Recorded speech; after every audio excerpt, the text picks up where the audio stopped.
Assalamu alaikum. This is exercise 5.2. In 5.2 exercise, it is again an application of linear function.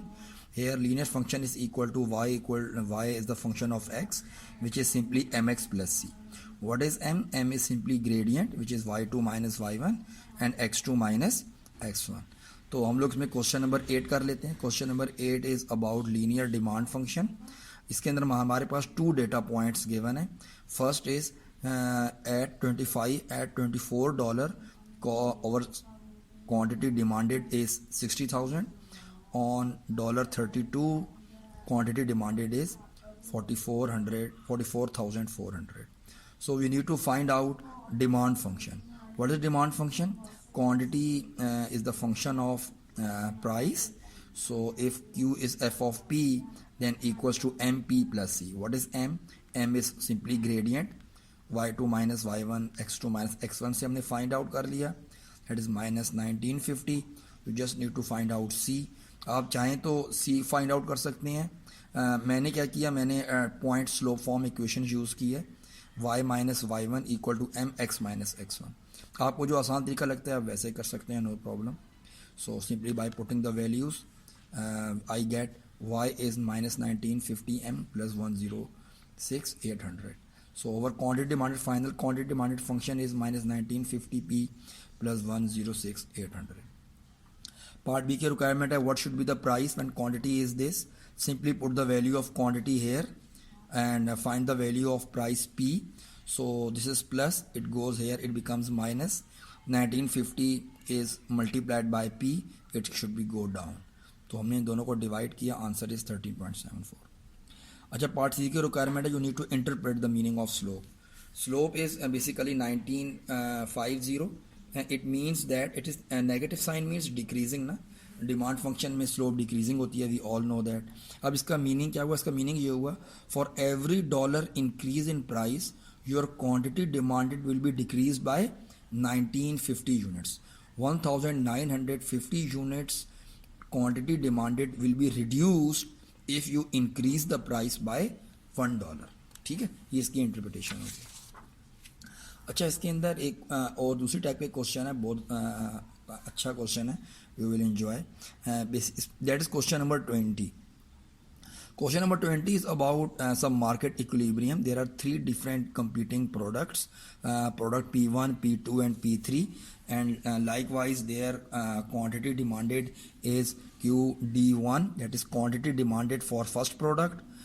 It is the function of 46 minus 10 P1. P1 is the price of first product plus 2P2 plus 2P3. Here P1, P2 and P3 are the prices of product 1, product 2 and product 3.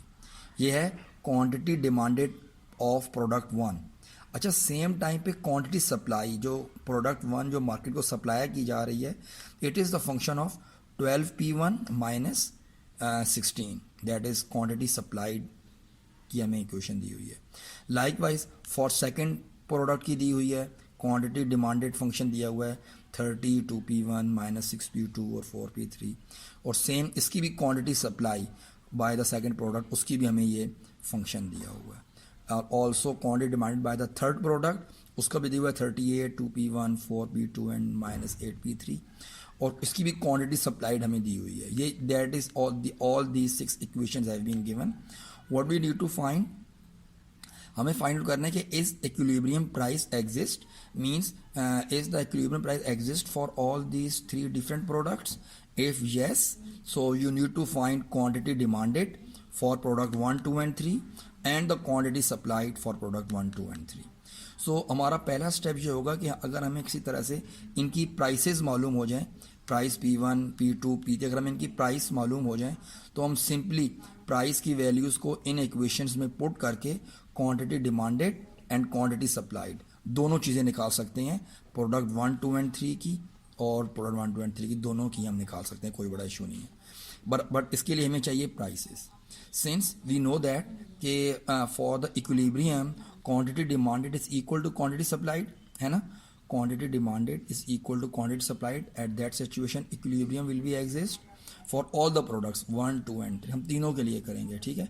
तो पहले हमने product 1 को लिया, QD1 is equal to QS1 QD1 की value put कर the equal to QS1 की value put कर दी यहाँ से, ठीक है, ये लिखा हुआ है QS1 की वैल्यू, ये लिखा हुआ है QD1 की वैल्यूज़ यहाँ पुट कर दी।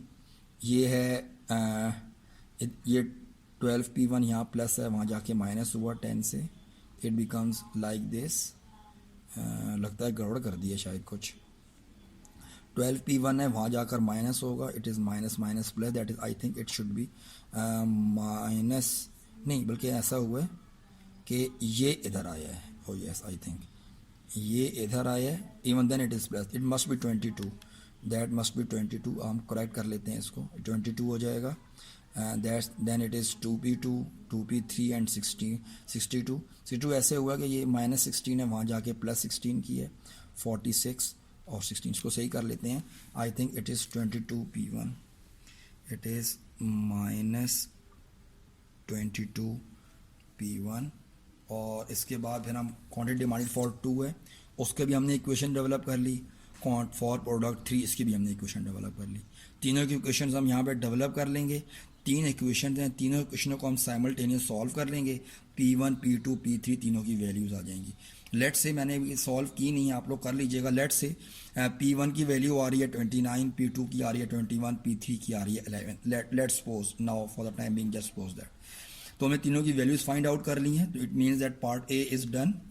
और तो पार्ट बी के लिए हमें क्या करना पड़ेगा, सिंपली P1 P2 और P3 की वैल्यूज़ हम क्या करेंगे, ऊपर दिए हुए फंक्शंस के अंदर पुट कर देंगे, और हमें इस तरह क्वांटिटी डिमांडेड और क्वांटिटी सप्लाइड तीनों की हमें वैल्यूज़ मिल जाएंगी। ठीक है, ओके, अल्लाह हाफिज़। अब 5.3 शुरू करते हैं।